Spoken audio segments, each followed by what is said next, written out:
सभी को प्रणाम। मेरा नाम आकांक्षा तिवारी है। मैं एक एस्ट्रोलॉजर, न्यूमरोलॉजिस्ट और वास्तु कंसल्टेंट हूँ। आज की इस वीडियो में मेडिकल एस्ट्रोलॉजी की सीरीज को आगे बढ़ाते हुए हम किडनी से रिलेटेड डिजीज को बर्थ चार्ट में कैसे देख सकते हैं, मेडिकल एस्ट्रोलॉजी में कैसे देख सकते हैं, उसके बारे में बात करेंगे। वीडियो स्टार्ट करने से पहले मैं आपको बता दूं कि यदि आपको न्यूमरोलॉजी में इंटरेस्ट है तो आप मुझे फेसबुक पेज या इंस्टाग्राम के थ्रू मुझसे कनेक्ट हो सकते हैं। उसमें मैं न्यूमरोलॉजी से रिलेटेड आर्टिकल पोस्ट करती हूँ। तो चलिए हम किडनी डिजीज की बात करते हैं। ज्योतिष में किडनी डिजीज में किडनी से रिलेटेड कोई भी डिजीज, जनरल लाइक किडनी में स्वेलिंग आना, वाटर भर जाना, पथरी हो जाना, कई बार किडनी काम करना बंद कर देती है या किडनी का ट्रांसप्लांट भी कराना पड़ता है या कई बार नेटिव जो है वो डायलिसिस में चला जाता है। इस सब के बारे में बात करेंगे।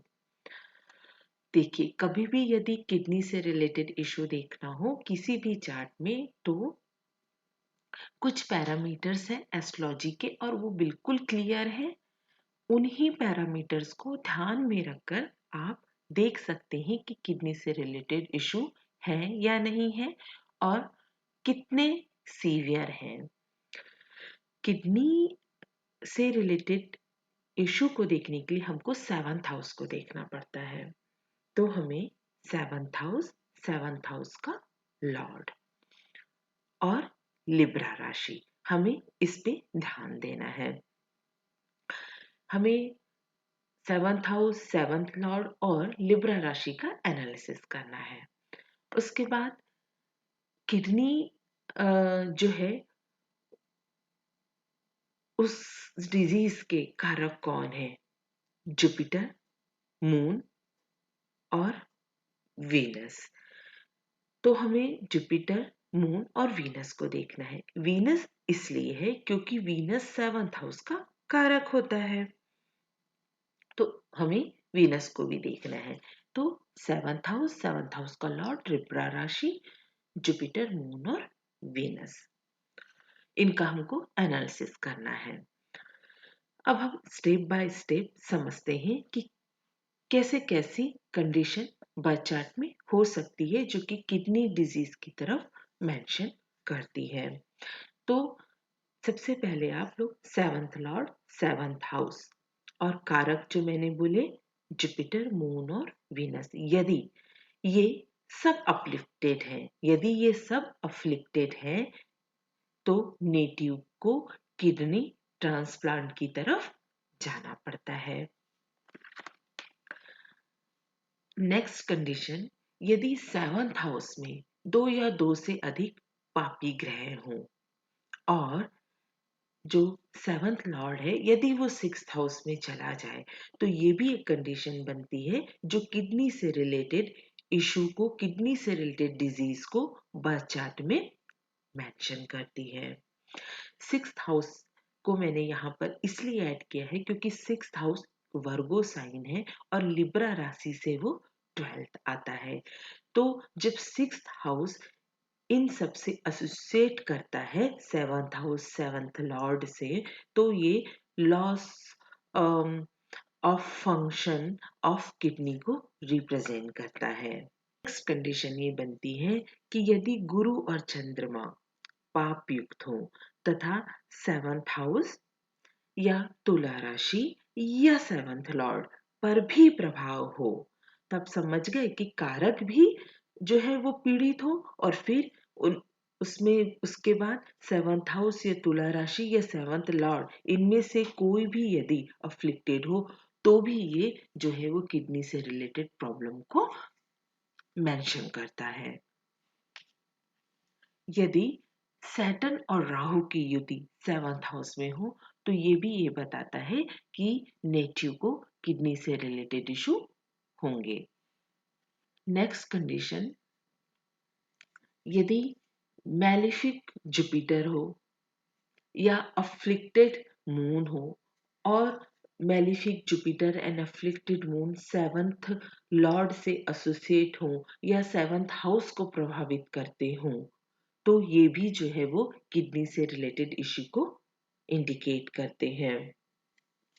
जब भी सेवंथ हाउस का लॉर्ड या कारक जो मैंने आपको बताई, जब भी वो 6, 8, 12 इनके साथ एसोसिएट होते हैं। अब ये जो एसोसिएशन है वो एस्पेक्ट द्वारा भी हो सकता है, प्लेसमेंट द्वारा भी हो सकता है, तो भी ये किडनी से रिलेटेड या पेल्विक से रिलेटेड जो है वो डिजीज को मेंशन करता है। एक और कंडीशन है कि जब मून अफ्लिक्टेड हो, तो अफ्लिक्टेड मून जो होता है वो किडनी के लिए जो है वो अच्छा नहीं माना जाता है।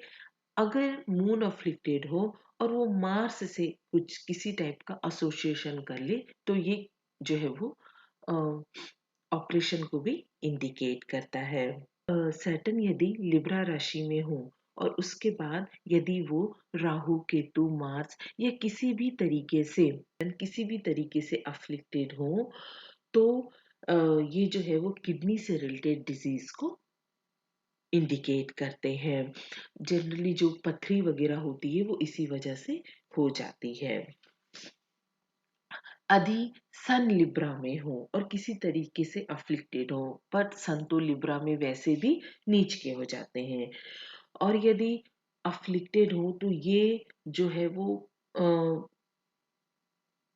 कुछ ज़्यादा ट्रबल को ही दिखाते हैं कि किडनी से रिलेटेड नेगेटिव को कुछ ज़्यादा ट्रबल हो सकते हैं। यदि मार्स लिब्रा राशि में हो और अफ्लिक्टेड हो, तो ये दिखाते हैं कि किडनी जो है वो माल फंक्शन हो गया है, कह सकते हैं कि इन्फ्लेमेशन हो गया है किडनी में, है ना। किडनी में कई बार ब्लीडिंग प्रॉब्लम भी मार्स दे देता है। यदि यदि मरकरी लिब्रा राशि में है और लिब्रा राशि अफ्लिक्टेड है, तो ये नर्वस सिस्टम की वजह से जातक को किडनी से रिलेटेड इशू होते हैं। यदि जुपिटर लिब्रा राशि में है और जुपिटर अफ्लिक्टेड है, तो कोलेस्ट्रॉल डिपॉजिट बहुत होने लगता है और शुगर जो होती है वो बढ़ जाती है। उस वजह से भी जातक को किडनी से रिलेटेड इशू होते हैं। यदि वीनस लिब्रा में हो और अफ्लिक्टेड हो, तो जातक को यूरिन से या यूरेमा से रिलेटेड जो सप्रेशन की प्रॉब्लम होती है और फिर वो किडनी डिजीज में कन्वर्ट होती है। तो ये तो हमने कुछ कंडीशंस की बात की, लेकिन कब ऐसी दशा या अंतर्दशा आएगी जब ये प्रॉब्लम ज्यादा बढ़ सकती है या जब ये प्रॉब्लम जो है वो जातक की लाइफ में आ सकती है। उसके लिए आपको दशा और अंतर्दशा को अच्छे से ध्यान देना है। मारक भाव के जो दशा या अंतर्दशा होती है, मारक भाव सेकंड और सेवंथ हाउस, तो जब उनकी दशा या अंतर्दशा होती है और यदि वो वीक कंडीशन में हो या अफ्लिक्टेड हो या फिर 6, 8, 12 से किसी टाइप का एसोसिएशन करते हो, तो ये टाइम होता है जब हमको डिजीज होने की बहुत ज्यादा संभावनाएं होती हैं। यदि जुपिटर और वीनस जो है वो केंद्र के मालिक हों और सेकंड या सेवंथ हाउस में चले जाएं, तो ये जातक को जो है वो अपनी दशा या अंतर्दशा में बहुत ट्रबल देते हैं। बाधक हाउसेस जो होते हैं और फोर्थ हाउस अगर अफ्लिक्टेड हो, तो ये भी अपनी दशा अंतर्दशा में जातक को जो है वो प्रॉब्लम देते हैं। हेल्थ से रिलेटेड प्रॉब्लम की हम यहाँ पर बात कर रहे हैं। 6, 8, 12 की दशा अंतर्दशा जो होती है वो भी जातक को हेल्थ से रिलेटेड जो है वो काफी इशू देती है। वैसे भी मैंने अपना एक वीडियो बनाया हुआ है जहां पर आप ये देख सकते हैं कि जातक को रोग कब होते हैं। तो जब रोग वाली दशा अंतर्दशा हो और ये सारी जो कंडीशन मैंने आपको बताई वो हो, तो जातक को ज्यादा चांस होते हैं कि उसको किडनी से रिलेटेड इशू हो। ये क्वेश्चन आता है कि अ, हमारा जो अगर हम कुछ ट्रांसप्लांट करा रहे हैं तो वो सक्सेस होगा कि नहीं, या आगे क्या स्थिति रहेगी, तो उसके लिए भी आपको दशा, अंतर्दशा और गोचर को देखना होगा। उसके बाद ही आप डिसाइड कर सकते हैं। तो दोस्तों, मेरे साथ जुड़े रहने के लिए, ये वीडियो देखने के लिए आपको प्रेम पूर्वक धन्यवाद। जय श्री राम।